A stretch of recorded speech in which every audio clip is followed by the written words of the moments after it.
4-5 দিনের মধ্যে নির্বাচনের তারিখ জানাবেন ডক্টর ইউনূস। বলেছেন গন্ডগোল লাগিয়ে নির্বাচন আয়োজন ভণ্ডুলের অপচেষ্টায় তৎপর পতিত শক্তি। বিদেশ থেকে ভাড়ায় লোক এনে দেশ চালানো যায় না, বলেছেন মির্জা ফখরুল। আন্তর্জাতিক মহলের মনোভাব বোঝার তাগিদ বিশিষ্টজনদের। যুদ্ধ বিমান বিধ্বস্তে দগ্ধ আরো 2 জনের মৃত্যু, নিখোঁজ 1 জন, 2 জনকে রিলিজ দেওয়া হয়েছে, অপেক্ষায় আরো 10 জন।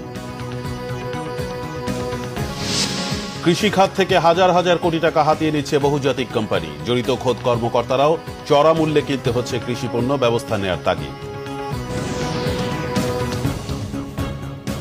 দেখছিলেন ক্রাউন সিমেন্ট সংবাদ শিরোনাম, এবার বিস্তারিত।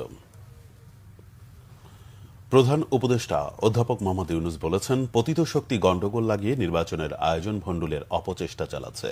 এদিকে জাতীয় পার্টির কাজী জাফর গ্রুপের চেয়ারম্যান মোস্তফা জামাল হায়দার জানিয়েছেন জাতীয় সংসদ নির্বাচনের সম্ভাব্য তারিখ 4 থেকে 5 দিনের মধ্যে ঘোষণা করবেন প্রধান উপদেষ্টা।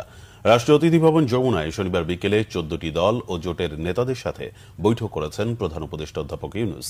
তিনি এ সময় নির্বাচন বানচালের অপচেষ্টাকে প্রতিহত করতে ফ্যাসিবাদ বিরোধী সব শক্তিকে ঐক্যবদ্ধ থাকার আহ্বান জানান।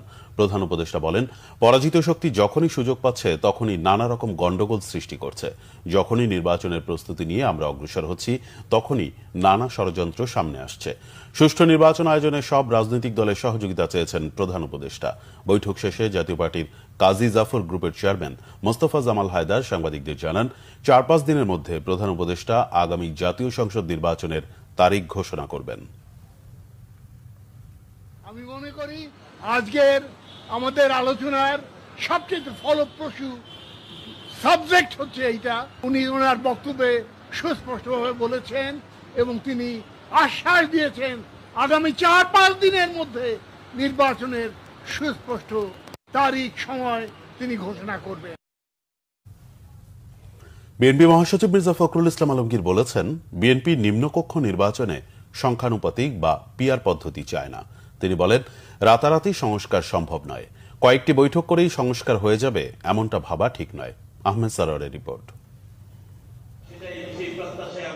জুলাই বিপ্লব, প্রত্যাশা ও প্রাপ্তি বিষয়ে আলোচনা সভার আয়োজন করে জিয়া পরিষদ। শনিবার জাতীয় প্রেস ক্লাবে এই আলোচনায় বিএনপি মহাসচিব মির্জা ফখরুল ইসলাম আলমগীর বলেন, দেশ এক ক্রান্তিকাল অতিক্রম করছে। ফ্যাসিস্ট আওয়ামী লীগ দেশের সমস্ত প্রতিষ্ঠান ধ্বংস করে দিয়েছে। বর্তমান অন্তর্বর্তী সরকার কাজ করছে সংস্কারের মধ্য দিয়ে গণতন্ত্র ফিরে যাবার। কিছু কিছু রাজনৈতিক দল তারা বিভিন্ন রকম কথা বলতে শুরু করেছে এবং যে বিষয়গুলোর সঙ্গে বাংলাদেশের কোনো সম্পর্ক নেই। যেমন আপনারা দেখুন, খুব